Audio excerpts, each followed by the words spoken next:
there we go. Now Trevor's on it for the show. Sunday, October 6th. Today is the 6th. That means that it's Sarah and my 5-year anniversary today. And you're here with me. And I'm here with The race last night was very exciting. I had put in a new fuel cell because the last fuel cell was, as we saw, completely rusted out. So I had to put a boat tank in it. And I was a little nervous going in because I had bigger rubber hose on a smaller line.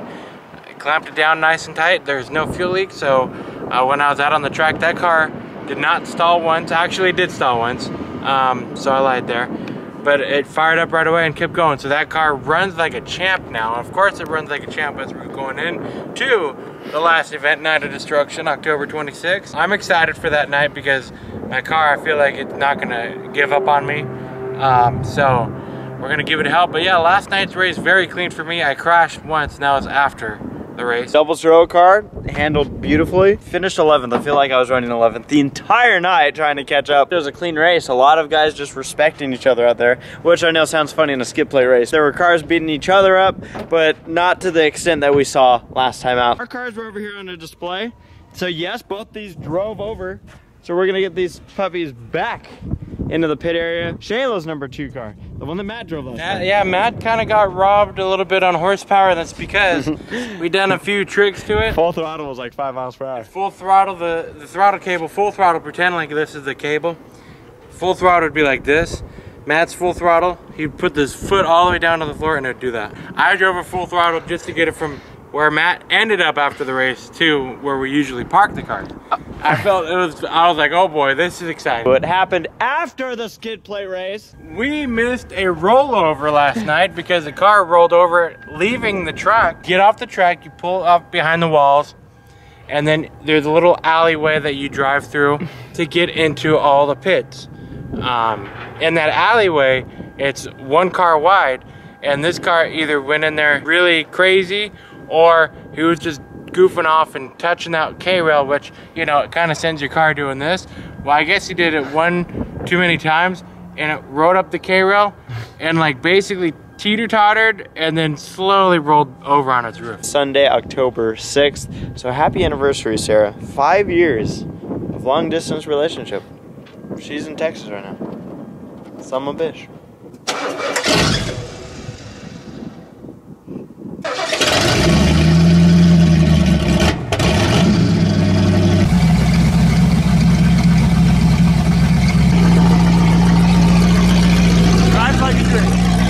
What Tommy's doing is he's driving this car basically for all it's worth.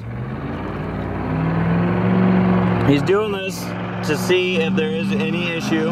We're trying to recreate this car's running in a trailer race, so we can figure out where the fuel issue is coming from.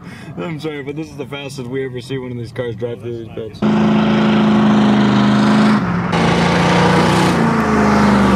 See if there is a fuel leak here. If there isn't, then the questions arise. I do not see any leak. There's nothing. Unless it's coming from back there. See anything? No. Every time I would make a U-turn or go down the straightaway, like look at, the battery was right here.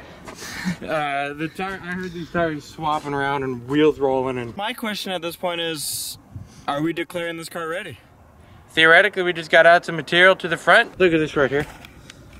There's no reason why that tire should be aired up. And the reason why it is aired up is because the person who we bought this from was gonna turn it into a lowrider. Well, he ran out of money basically after he bought these spoke wheels. And these spoke wheels, that was his budget. That was his budget. And so a couple motor issues, it was overheating and stuff like that. So he said, you know what?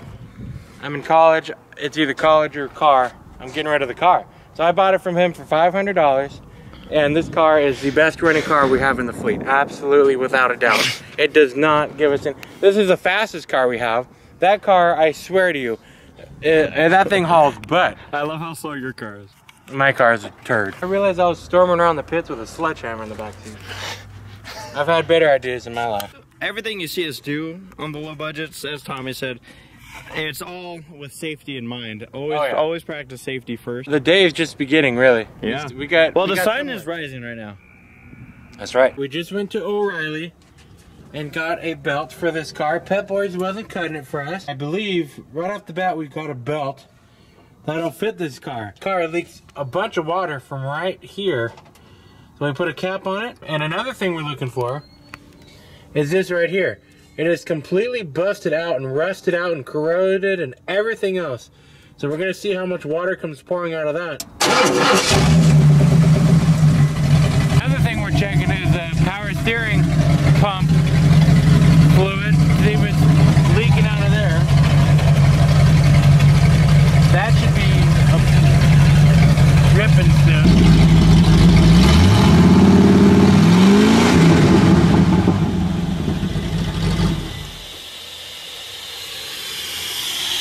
Have a water leak? Yeah. Is it coming out of the top one? Yeah. We added power steering fluid to the power steering pump. Jeffrey fired it.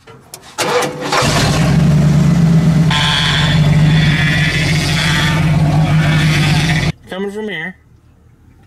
And that goes to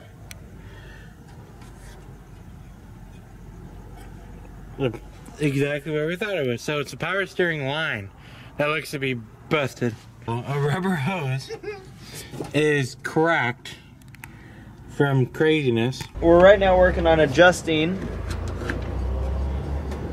the pump. Light me up, Johnny. That angle's so strange. Working on it. I feel the oil down here. Oh yeah. Getting it? I'm back to where we were. Luckily this is one of the messiest things we're doing today, so. If not the messiest. I think this is the messiest thing we've done in a long time. Well, not counting last night. I am expecting this to fly off during the race. You know what? That's okay. I'm not gonna stop. Why is the rum always gone? There you go. Line itself was actually cracked due to age, wear and tear. Yeah. What we did was we cut it there because we had a little bit of slack going in here. And we cut it and we tightened it. We'll see if it stays on. If it doesn't... hopefully it stays on. That crack is now gone. It should not be leaking anymore. We'll find out. You got that some gun good. Doesn't it suck when you start to learn these cars and then you know you learn a lot of good things about how to adjust your own setup with these cars, and you get in your street car and if the battery died we wouldn't even know what to do. These cars nowadays are so complicated. Folks, I'm walking on ice right now with all this oil. You're walking on power steering fluid. Oh yeah. I think I found some boat in here. I think this car's been in a crazy crash before you showed up. Why? I don't know, it's just some piece of metal that was stuck behind here. Theoretically, if this is fixed, this car's ready. Here we go, ladies and gentlemen. It's time to put in power. Good.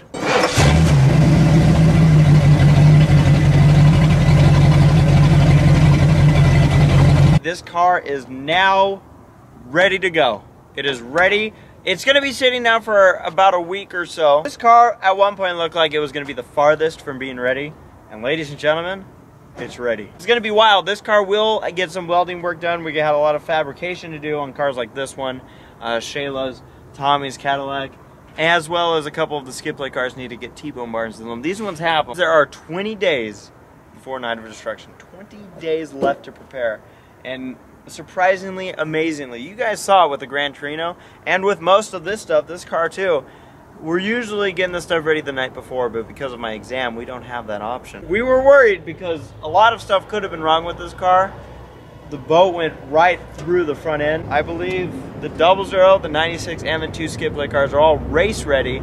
They also just need metal work done. This car is now race ready. Shayla's car is race ready. Tommy's Cadillac is race ready. 6 of the 7 cars are running and race ready. The 7th car in the mix of all of this is the Gran Torino, and it is not far from running. It needs some wiring done, it needs a little bit of stuff hooked up inside, and it needs a fuel cell, which isn't a big fix. We know it will run. So, Tommy. Are you sleeping? Tommy? Yeah. I miss you. See, I make Tommy do all the work. I just sit in the cars. Because you're AC race best. Asshole of all asses. Love and tolerate, bitch. Hey. He's also the Jersey Jammer. If you guys don't know what he's talking about, My Little Vegas 2. It'll answer all your questions. Is that on your channel? Yeah. Hey, how are you feeling right now? I mean, 20 days till Night of Destruction. How are we looking? I'm looking pretty good. I checked myself out in the mirror today. Yeah. And I mean, I can't complain. Are you messing up my paint job? Yeah. See you guys later. He's really just going to the car wash right now. He'll be back.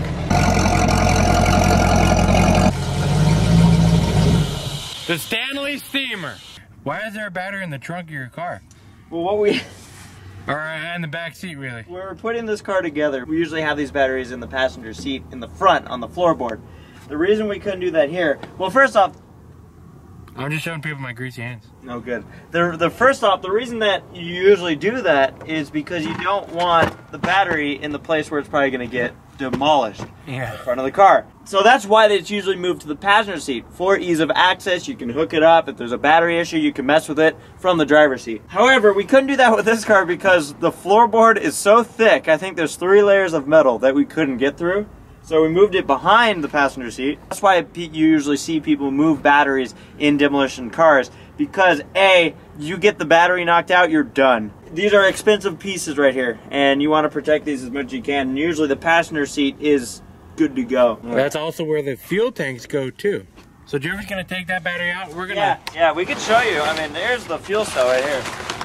And this is actually going to come out of this car and go into the Derby car. You'd want something like this in a Derby car because it's going to get hit around a lot as opposed to having a plastic fuel cell. In this car, that should be fine because I'm not expecting to get T-boned. Supposed to get hit. Ladies and gentlemen, who's ready for a zombie apocalypse? We're looking for tire clearance. Obviously, this one doesn't take a lot of explanation. Tires on this, it needs to clear this area. You saw how beat up, smashed up this car got. And it got kind of hit in the right places for us to fix this. Obviously the axle doesn't look like it took any damage. The frame's looking good.